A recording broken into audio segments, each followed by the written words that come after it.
Single-minded devotion. If people feel sincere longing, they will find that all paths lead to God. But one should have nishtha, single-minded devotion. It is also described as chaste and unswerving devotion to God. It is like a tree with only one trunk shooting straight up. Promiscuous devotion is like a tree with 5 branches. Such was the single-minded devotion of the gopis to Krishna that they didn't care to look at anyone but the Krishna they had seen at Vrindavan, the shepherd Krishna, bedecked with a garland of yellow wild flowers and wearing a peacock feather on his crest at the sight of Krishna at Mathura with a turban on his head and dressed in royal robes. The gopis pulled down their veils. They would not look at his face. "Who is this man?" they said. "Should we violate our chaste love for Krishna by talking to him?" The devotion of the wife to her husband is also an instance of unswerving love. She feeds her brothers-in-law as well, and looks after their comforts. But she has a special relationship with her husband. Likewise, one may have that single-minded devotion to one's own religion, but one should not on that account hate other faiths. On the contrary, one should have a friendly attitude toward them. The master bathed in the Ganges and then went to the Kali temple with them. He sat before the image and offered flowers at the feet of the Divine Mother. Now and then he put flowers on his own head and meditated. After a long time he stood up. He was in a spiritual mood and danced before the image, chanting the name of Kali. Now and again he said, "O Mother, O Destroyer of suffering, O Remover of grief and agony."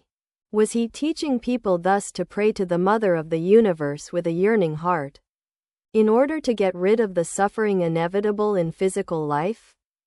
Sri Ramakrishna returned to his room and sat on the west porch. Recall. M.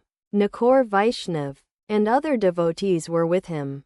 Nakor had been known to the master for about 25 years. He was a devotee of Gauranga and had a small shop which Sri Ramakrishna had often visited when he first came to Calcutta from Kamarpukur.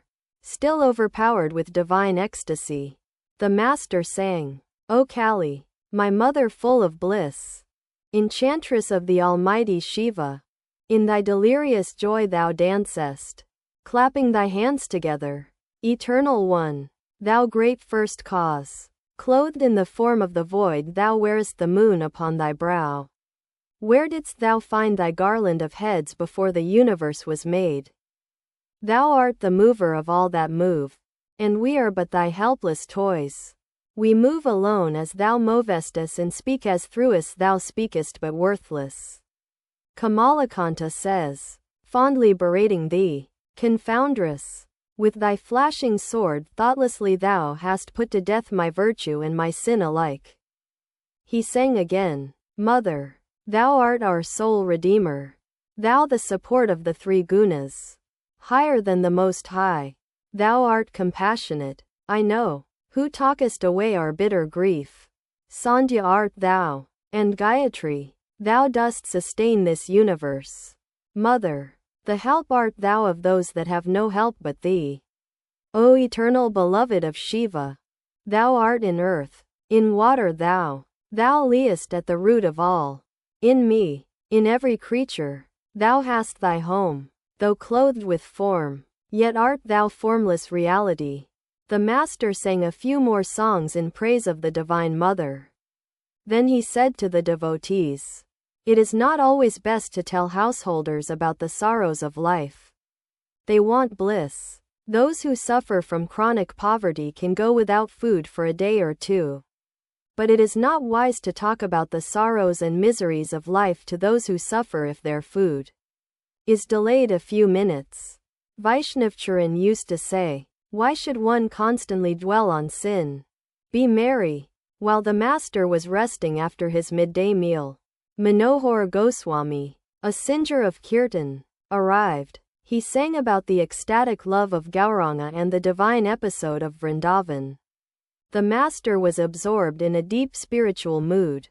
He tore off his shirt and said, to the melody of the Kirtan, assuming the attitude of Radha, O Krishna, my beloved, O friends, bring Krishna to me. Then you will be real friends.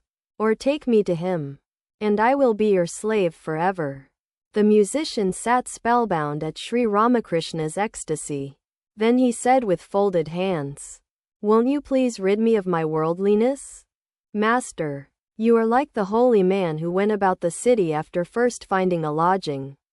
You are a sweet person and express many sweet ideas." Musician, Sir, I am like the bullock that only carries the bag of sugar but cannot taste it. Alas, I myself do not enjoy the sweetness of divine bliss. The melodious music went on, and all were filled with joy.